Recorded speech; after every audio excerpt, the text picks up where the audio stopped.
Good morning, everybody. Thank you for coming. We're here today. I'm joined by the Commissioner of Education in Minnesota, Alice Segrin, and we're going to walk you through some of our suggestions for the remainder of this legislative session as it relates to education reform and school improvement and student performance improvement in our state. This is a very important topic for Minnesota policymakers to not only think about, but to tackle and address this legislative session. We don't know for sure when the legislature is going to go home, but sometime in the next few weeks or month or 2 months, but it's going to be relatively soon. And the concerns and proposals that we're raising today need to be addressed by the Minnesota legislature before they adjourn for this session. Let me just start by saying Minnesota's future depends upon its competitiveness. And our competitiveness has lots of different measurements about whether Minnesota is going to compete in the future. But two of the things that are most important in our competitiveness are our job climate, and of course the second one is our education system. You've heard me talk many times before about the need to improve our job climate. I believe over time that is going to be adjusted, will be adjusted, because we compete in a marketplace. And Minnesota is going to have to compete on tax policy, on jobs policy, and workforce preparation, workforce quality issues. We've made good strides in that area. Much more needs to be done. But we need to make sure that we're also competitive as it relates to our schools, the preparation of our students, student performance. And these things aren't the subject of necessarily political debate. You can look at the data and the objective measurements of what it takes to be competitiveness in this area and benchmark Minnesota against other states and other places across the world to see how we're doing. And one of the ways to do that is to look at the race to the top criteria that Secretary Duncan has outlined for states to compete for federal race to the top money. Now, it would be easy just to say, well, that's just race to the top, and you know, we can take it or leave it.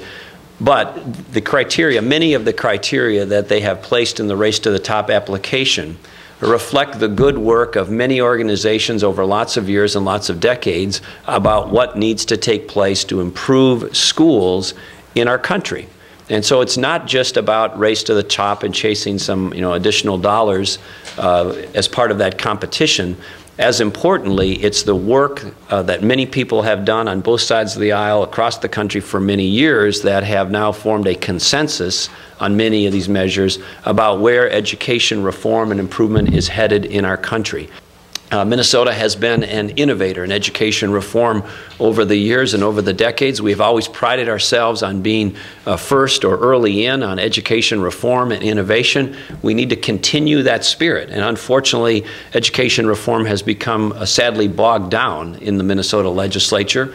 There has been a paralysis that has set in with respect to bold and significant education reform in this building, and that needs to change. I want to have, before we go through some of the deficiencies, though, relative to the application and what needs to be done, have the Commissioner talk a little bit about some of the positive things that the reviewers looked at Minnesota from the Race to the Top application and said these are some of the strengths of Minnesota. In addition to the ones that the Commissioner talked about, I will remind everybody that we are grateful for the hard work of our educators in Minnesota and our parents and our students all across Minnesota.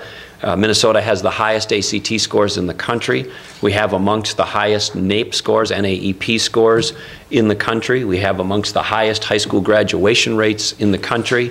We have amongst the highest rates of adults age 25 with a post-high school certificate or college degree. We took the TIMSS internationally benchmark testing in the mid or late 1990s as if we were a country by ourselves and scored in the high teens or 20 or so in terms of internationally benchmarked science and math performance. We retook that test just a year or two ago as if we were a nation by ourselves and dramatically improved our position, performing 5th, 6th, 7th, 8th in the world in science and math if we were a country by ourselves.